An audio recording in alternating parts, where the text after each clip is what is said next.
GPS online class में आपका हार्दिक स्वागत है। अपना 9th क्लास में पहली कहानी है दो बैलों की कथा, मुंशी प्रेमचंद के द्वारा रचित। देखो, जानवरों में सबसे ज़्यादा बुद्धिहीन, जानवरों में गधा है वो सबसे ज़्यादा क्या है, बुद्धिहीन समझा जाता है। गधा को क्या समझा जाता है, मूर्ख समझा जाता है। हम जब किसी आदमी को पढ़ले दर्जे अर्थात निम्न दर्जे, पढ़ले दर्जे यानी निम्न दर्जे का बेवकूफ़ करना चाहते हैं तो हम किसकी संज्ञा देते हैं, उसे गद्दा कहते हैं, गद्दा की संज्ञा देते हैं तो उसे गद्दा कहते हैं।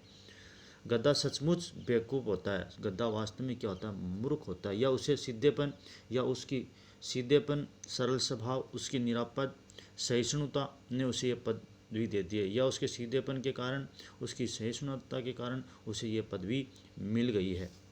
इसका निश्चय नहीं किया जा सकता, ये निश्चय नहीं किया जा सकता। गायें सींग मारती है, गाय होती हैं वो सींग मारती हैं। ब्याई हुई गाय तो अनायास ही सिंहनी का रूप धारण कर लेती है, और ब्याई हुई गाय क्या करती है, अनायास ही आक्रामक रूप धारण कर लेती है। कुत्ता भी बहुत गरीब जानवर है, और कुत्ता है वो भी वफादार जानवर होता है, लेकिन कभी कभी उसे क्रोध आ ही जाता है। लेकिन कुत्ता को कभी कभी क्या जाता है, क्रोध आ जाता है। लेकिन गद्दा है, गद्दा को कभी क्या नहीं आता, गुस्सा नहीं आता। किंतु गद्दे को कभी क्रोध करते नहीं सुना, लेकिन गद्दे को क्या नहीं आता, कभी गुस्सा नहीं आता, कभी क्रोध नहीं आता, न देखा। जितना चाहो गरीब को मारो, गद्दे को जितना चाहो आप मारो, चाहे जैसी खराब सड़ी हुई घास सामने डाल दो, चाहे उसके खाने के लिए भी कुछ सड़ी गली घास सामने डाल दो, फिर भी गद्दा कुछ नहीं करता है। उसके चेहरे पे कभी असंतोष की छाया नहीं दिखाई देगी, फिर भी उसके चेहरे पे कभी असंतोष के भाव प्रकट नहीं होते। बैसाख में चाहे एक आध बार कुलेल कर लेता है, कुलेल यानी कीड़ा, बैसाख के महीने में एक आध बार क्या कर लेता है, कुलेल कर लेता है, कीड़ा कर लेता है, खेल कूद कर लेता है, पर हमने तो उसे कभी खुश होते नहीं देखा। लेकिन कभी मायूस भी नहीं होता और कभी खुश होते भी ज़्यादा नहीं देखा। उसके चेहरे पर एक विषाद, विषाद यानी उदासी, उसके चेहरे पर क्या है, एक विषाद यानी एक उदासी स्थायी रूप से छाया रहता है, अर्थात उसका चेहरा हमेशा उदास रहता है। सुख दुख हानि लाभ किसी भी दशा में उसे बदलते नहीं देखा, अर्थात हर परिस्थिति में हर समय वो एक जैसा ही रहता, कभी भी बदलता नहीं। ऋषियों मुनियों के जितने गुण हैं वे सभी उसमें पराकाष्ठा को पहुंच गए। जितने ऋषि मुनियों में गुण हैं वो सारे के सारे गुण गद्दे में पहुंच गए, पराकाष्ठा में अंतिम रूप में गद्दे में पहुंच गए। पर आदमी उसे बेवकूफ़ कहता है, लेकिन उसके बावजूद भी आदमी उसे क्या कहता है, बेवकूफ़ कहता है, मूर्ख कहता है। सद्गुणों का इतना अनादर कहीं नहीं देखा कि सद्गुण अच्छे गुणों का होने के बावजूद भी उसका आदर नहीं, अनादर आज तक कहीं नहीं देखा। कदाचित कभी कभी सीधापन संसार के लिए उपयुक्त नहीं है, कि कभी कभी सीधापन भी दुनिया के लिए क्या नहीं है, उपयुक्त नहीं होता है। देखिए ने भारतवासियों की अफ्रीका में क्या दुर्दशा हो रही है, अर्थात भारतवासी क्या हैं, एकदम अपना सीधापन दिखा रहे हैं, और उनकी देखो आज अफ्रीका में क्या दुर्दशा हो रही है। क्यों अमेरिका में उन्हें घुसने नहीं दिया जाता है, क्योंकि भारतवासी क्या हैं, सीधे हैं, सरल स्वभाव के, इसलिए उन्हें अमेरिका में घुसने नहीं दिया जाता। बेचारे शराब नहीं पीते भारत वाले, 4 पैसे कुछ समय के लिए बचा कर रखते हैं, अर्थात भविष्य के लिए पैसे बचा कर रखते हैं, जी तोड़ काम करते हैं, मेहनत करते हैं, किसी से लड़ाई झगड़ा नहीं करते, 4 बातें सुनकर गम खा जाते हैं, अर्थात 4 बातें सुनकर भी संतोष कर जाते हैं, फिर भी बदनाम है। फिर भी भारतीयों को बदनाम किया जाता है, कहा जाता है कि वे जीवन के आदर्श को नीचा करते हैं। फिर भी भारतीयों को क्या कहा जाता है कि ये ज़िंदगी या जीवन के आदर्श को क्या कर रहे हैं, नीचा करते हैं। अगर वे भी ईंट का जवाब पत्थर से देना सीख जाते, अगर भारतीय लोग भी ईंट का जवाब पत्थर से देना सीख जाते तो शायद वो भी सभ्य कहलाने लग जाते। तो क्या होते, सभ्य कहलाने लगते। जापान की मिसाइल सामने है, जापान का उदाहरण है वो आज हमारे सामने है। एक ही विजय ने उसे संसार की सभ्य जातियों में गण्य बना दिया, सिर्फ एक विजय प्राप्त की और संसार की गण्य जातियों में शामिल कर दिया। लेकिन गद्दे का एक छोटा भाई और भी है, लेकिन क्या कहा लेखक ने कि गद्दा है, गद्दा का एक छोटा भाई और भी है जो उससे कम ही गद्दा है, जो उससे थोड़ा कम मूर्ख है, उससे कम गधा है, और वह है बेल। वह कौन है, बेल। जिस अर्थ में हम गद्दे का प्रयोग करते हैं, जिस अर्थ में हम क्या करते हैं, गद्दे का प्रयोग करते हैं, कुछ उसी में मिलते जुलते अर्थ में बछिया के ताऊ का भी प्रयोग करते हैं। बछिया के ताऊ कौन होता है, बेल को, बेल का प्रयोग भी करते हैं, क्योंकि बेल के छोटे बच्चे को क्या कहते हैं, बछिया कहते हैं। कुछ लोग बैल को शायद बेवकूफ़ों में सर्वश्रेष्ठ कहेंगे, कुछ लोग क्या करते हैं बैल को भी सर्वश्रेष्ठ मूर्ख कहेंगे, मगर हमारा विचार ऐसा नहीं है। लेकिन लेखक कह रहा है कि हमारा विचार क्या है, ऐसा नहीं है। बैल कभी कभी मारता भी है, बैल को कभी कभी क्या आ जाता है, गुस्सा भी आ जाता है, और वह कभी कभी क्या करता है, मारता भी है। कभी कभी अड़ियल बैल भी देखने में आता है, कभी कभी बैल है वो अड़ियल भी देखने में सामने आते हैं, अड़ जाते हैं, क्रोधित हो जाते हैं, और कभी कई रीतियों से अपना असंतोष प्रकट करता है, और बैल कई प्रकार से अपना क्या करता है, असंतोष, गुस्सा प्रकट कर देता है। अतः उसका स्थान गद्दे से क्या है, थोड़ा सा नीचा है। अर्थात गद्दे के जितना सीधा साधा बैल नहीं होता, उससे उसका स्थान है वो गद्दे से थोड़ा सा क्या है, निम्न या नीचा है।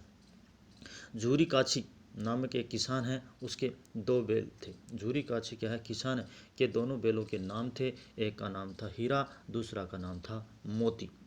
दोनों पछाई जाति के थे। दोनों क्या थे, पछाई जाति के बैल थे।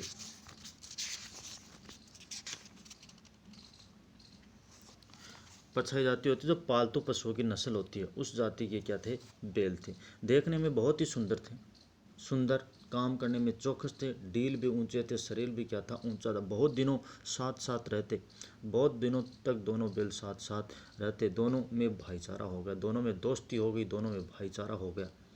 दोनों आमने सामने या आसपास बैठे हुए एक दूसरे से मूक भाषा में विचार विमर्श करते थे। दोनों क्या करते थे, पास पास बैठे रहते थे या आमने सामने बैठे मूक भाषा अर्थात सांकेतिक भाषा में अपने विचारों का आदान प्रदान करते थे। एक दूसरे के मन की बात कैसे समझ जाता था हम नहीं कह सकते, परंतु पता नहीं उस मूक भाषा से एक बैल दूसरे बैल की बात किस प्रकार से समझ जाता हम नहीं कह सकते।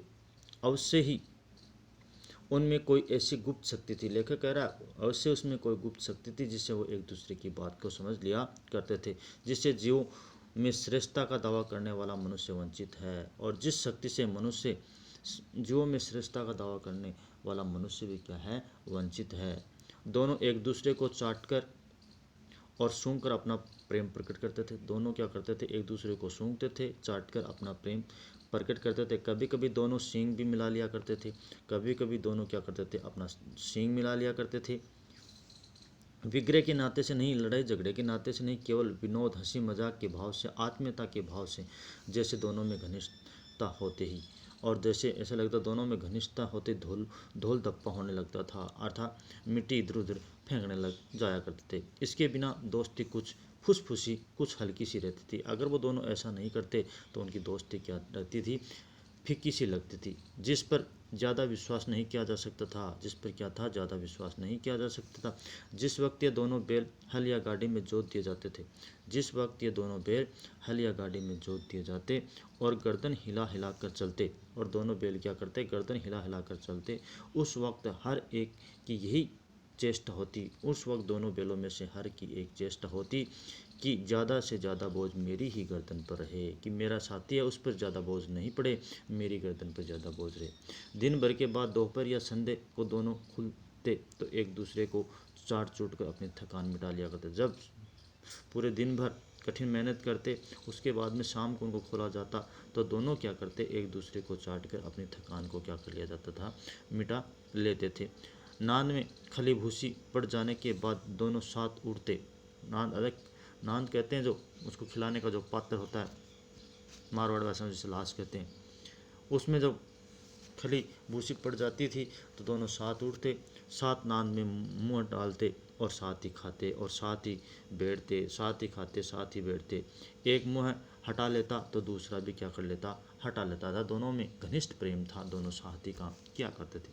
संयोग की बात है, एक बार संयोग हुआ, संयोग की बात, झूरी ने एक बार गोई यानी इस बैल की जोड़ी को ससुराल भेज दिया, अपने ससुराल भेज दिया। बैलों को क्या मालूम वे क्यों भेजे जाने, बैलों को मालूम नहीं था उनको ऐसे भेजा जा रहा। उनके मन में ये हो गया कि उनको बेचा जा रहा, समझे मालिक ने हमें बेच दिया। बैलों ने क्या समझा कि मालिक ने हमें क्या कर दिया, बेच दिया है। अपना यूँ बेचा जाना उन्हें अच्छा लगा या बुरा, कौन जाने कि उनको अपना इस प्रकार से बेचा जाना उनको अच्छा लगा या बुरा लगे, वो तो कौन जाने। पर झूरी के साले गया को घर तक गोई ले जाने में दांतों पसीना आ गया, लेकिन झूरी का जो साला था जिसका नाम था गया, उसको बैलों को घर तक ले जाने में बहुत कठिन परिश्रम करना पड़ा। पसीना आ गया उसके। पीछे से हाँकता तो दाएं बाएं भागते, दोनों को पीछे से हाँकता तो दोनों दाएं बाएं भाग जाते। पग यहाँ पकड़कर आगे खींचता तो पीछे दोनों पीछे जोर लगाते, अगर आगे की ओर खींचता तो दोनों पीछे की ओर जोर लगाते। मारता तो दोनों सींग नीचे करके हुंकारते, अगर उनको मारता तो दोनों क्या करते, सींग मिट्टी में लगाकर हुंकारते। अगर ईश्वर ने उन्हें वाणी दी होती, लेखक कह रहा है, अगर इस वक्त उन्हें वाणी दी होती और वो बोलते तो वो झूरी से पूछते तुम हम गरीबों को क्यों निकाल रहे हो, तो वो क्या करते, झूरी से जरूर पूछते कि हम गरीबों को घर से क्यों निकाल रहे हो। हमने तो तुम्हारी सेवा करने में कोई कसर नहीं छोड़ी, कसर नहीं उठा रखी, अर्थात कोई कसर नहीं छोड़ी है। अगर इतनी मेहनत से काम न चलता था और काम ले लेते, अर्थात दोनों पूछते कि आपको इतनी मेहनत से काम नहीं चलता तो और लेते, हमें तो तुम्हारी चाकसी में मर जाना कबूल था, कि आपके घर ही मर जाना कबूल था। हमने कभी दाने चारे की शिकायत नहीं की, आपसे कभी खाने पीने की शिकायत नहीं की। तुमने जो खिलाया वह सिर झुकाकर खा लिया, अर्थात आपने जो खिलाया वो हमने सिर झुकाकर खा लिया। फिर तुमने हमें इस जालिम के हाथ क्यों बेच दिया, इस अन्यायी के हाथ में साथ हमने क्यों बेच दिया। संध्या समय दोनों बैल अपने नए स्थान पर पहुंच गए। शाम के वक्त दोनों बैलों को क्या कर दिया गया, झूरी का साला जो गया है वो अपने घर ले गया और उस नए स्थान पर उनको बांध दिया। दिन भर के भूखे थे बेचारे, बेचारे क्या थे, दिन भर के भूखे थे। लेकिन जब नांद में लगाए गए तो एक ने भी मुँह न डाला, अर्थात नांद में उनको खाली भूसा जब डाला गया तो वो मुँह तक नहीं डाला। दोनों दिल भारी हो रहा था, दोनों का दिल क्या था, भारी हो रहा। जिसे उन्होंने अपना घर समझ रखा था, जिस घर को आज तक उन्होंने अपना घर समझा, वह आज उनसे छूट गया था। इसके मन में उनके क्रोध था। यह नया घर, नया आदमी, नया गांव उन्हें बेगाने से लगते थे, अर्थात वीराने से लग रहे थे। दोनों ने अपनी मूक भाषा अर्थात अपनी सांकेतिक भाषा में सलाह की, एक दूसरे की को कनखियों से देखा और लेट गए, अर्थात बिना कुछ खाए ही लेट गए। जब गांव में सोता पड़ा, अर्थात गांव के लोग क्या हो गए, सो गए। दोनों ने जोर मारकर पगहे तुड़ा ले, अर्थात जिसको जिस रस्सी को बांध रखा था उसको क्या कर लिया उन्होंने, तुड़वा डाले और घर की तरफ चले। और घर की तरफ क्या हुआ, दौड़ पड़े। पगहे बहुत मजबूत थे, अनुमान न हो सकता था कि कोई बैल उन्हें तोड़ सकेगा, अर्थात रस्सी बड़ी मजबूत थी, अनुमान नहीं था कि कोई बैल उन्हें तोड़ दे। पर उन दोनों में इस समय दूनी शक्ति आ गई थी, एक झटके में रस्सियाँ क्या हो गई, टूट गई। झूरी प्रातःकाल सोकर उठा था, झूरी क्या हुआ, प्रातःकाल सोकर उठा था तो देखा कि दोनों बैल चरनी में खड़े हैं, अर्थात उनके सामने खड़े, घर के द्वार के सामने। दोनों की गर्दनों में आधा आधा गराव लटक रहा था, आधा गराव कहते हैं उसके गले में डाली गई रस्सी।